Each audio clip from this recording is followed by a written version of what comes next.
Mass మహారాజా రవితేజ ఇంట్లో తీవ్ర విషాదం చోటు చేసుకుంది. రవితేజ తండ్రి గారు తుది శ్వాస విడిచారు. వివరాల్లోకి వెళ్తే మంగళవారం రాత్రి రవితేజ తండ్రి తుది శ్వాస విడిచారు. రవితేజ తండ్రి పేరు రాజగోపాలరాజు. ఆయన వయస్సు దాదాపు 90 ఏళ్లు.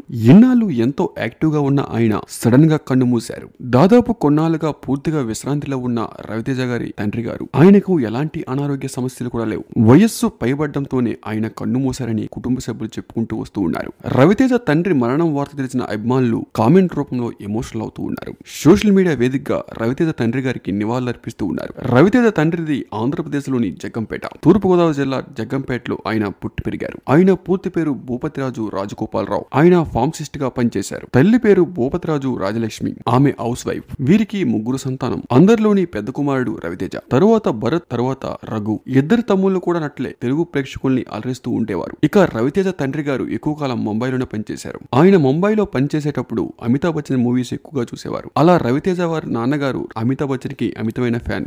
రవితేజ కూడా అమితాబ్ బచ్చన్ కి బిగ్ ఫ్యాన్. చాలా సినిమాల్లో ఆయన పేరును కూడా యూజ్ చేశారు. ఆయన పేరుపై పాటలు కూడా పాడారు. సినిమాలోకి రావాలనే ఆసక్తి అప్పుడే పుట్టింది రవితేజ. ఆ తర్వాత రవితేజ గారి తండ్రి గారు విజయవాడకు షిఫ్ట్ అయ్యారు. పూర్తిగా సినిమాల్లోకి వచ్చారు అప్పుడు రవితేజ ఇంట్లో ప్రస్తుతం విషాద ఛాయలు అనుకున్నాయి. తండ్రి మరణంతో రవితేజ గారు శోక సంద్రంలో మునిగిపోయారు. ప్రస్తుతం ఆయన అంతిమయాత్రకు కావాల్సిన ఏర్పాట్లు చేస్తూ ఉన్నారు. సినీ ఇండస్ట్రీ నుండి పెద్ద ఎత్తున సినీ ప్రముఖులు రవితేజ ఇంటికి తరలి వస్తూ ఉన్నారు.